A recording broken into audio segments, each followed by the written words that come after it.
Hey, what's up? We are here in New York City at the International Beauty Show, and I am with Missy Megginson. What's up, Missy? Hey. And she Hey, has, girl. hey, she has So You're a Hairstylist education company for new hairdressers who are trying to be the best versions of themselves in this amazing industry, doing some Yeah. really cool stuff.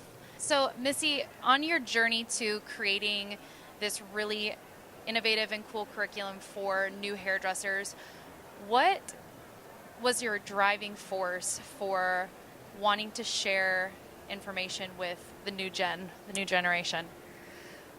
My driving force was just this unwavering feeling of feeling like everybody really has the ability to reach a level of success that they want it. Like if you want to get to a certain point, you are capable of getting there. But I feel like so often we get stuck with roadblocks because it's too overwhelming to figure out what your next steps are, right? Like Yeah. we get out of hair school and we're like, oh my God, what do I do now? And then so we get into the salon and then we feel this urge for our next set of growth and we're like, oh my God, what do I do now? And it just feels like if you don't push past that, you can really easily fall back or not even get to where you really wanted to go. And so I just started watching it happening from afar, people dropping out and people not getting to where I knew that they were fully capable of getting to. And I just kind of felt like if I could have a part in maybe changing that path and that course through just really sharing my steps and my methods for how to get to those next steps, then maybe we could keep some people from kind of not reaching what they are fully capable of reaching. Oh my gosh, totally. I feel like that's something that happens a lot is the overwhelm of what's next. We all feel that. Yeah, always. It's Always. like, instead of having these hairdressers who have so much potential in this industry and we need you, instead of having them drop off, I love that you're bringing that kind of information forward. Yeah. So for yourself, as you've been building out your company and you've been a hairdresser for 15 years? 15 years. And built I started when I was 5. And you've built like a really Prodigy. amazing clientele and had a very successful business. What limiting beliefs did you have to get through to get you to this next phase of your career path? Yeah, so it's interesting because you can check off so many boxes of success along your way. Like sometimes getting out of bed just feels like a success to me. But I had reached these levels of success in my career, and I still had this feeling that I wasn't good enough, or that what I had to offer,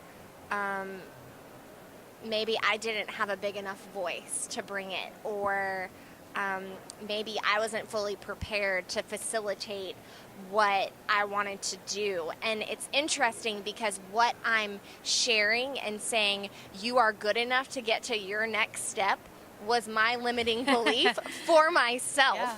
So as I started, I was putting myself in timeout pretty much weekly because I'm like, pull it together, sister. Like, you had to start somewhere in your career as a stylist, and I can only talk about it from the other side because I am 15 years in. So why 3 months in would I be expecting to be fully realized in all of my hopes and dreams and goals? Yeah. So yeah, really applying the concepts that I'm talking Yeah, about to myself. We teach what we need to learn, right? Yeah, I'm teaching a lot about what I need to learn. So what does success look like to you? A lot of us define success in different ways, or we perceive success to be a certain thing.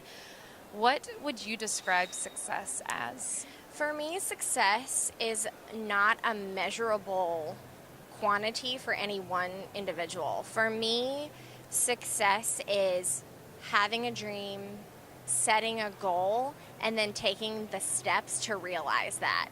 And so it could be something really little, like I'm going to be the best mom to my kids today, and I'm catching myself in that minute, and at the end of the day, I'm going to feel like I've had success. Sometimes it's something really big, and I've had to dream it, I've had to set goals, and then I reach it, and then that's success in that moment. But I don't really know that there's like a measure, or like when I get here, then I'm successful. When I get here, then I've reached success, because then once you get there, you're just on to the next thing. You're Always on to the on. next. Always on to be the best version of you. Yeah. So I think, for me, success is defined in setting a goal, reaching it, realizing that you've reached it, and then going forward again. Love it. So good. Thank you, Missy, for sharing your time with us today. Thank Check her you out for on having So You're a me. Hairstylist. Cheers. Cheers.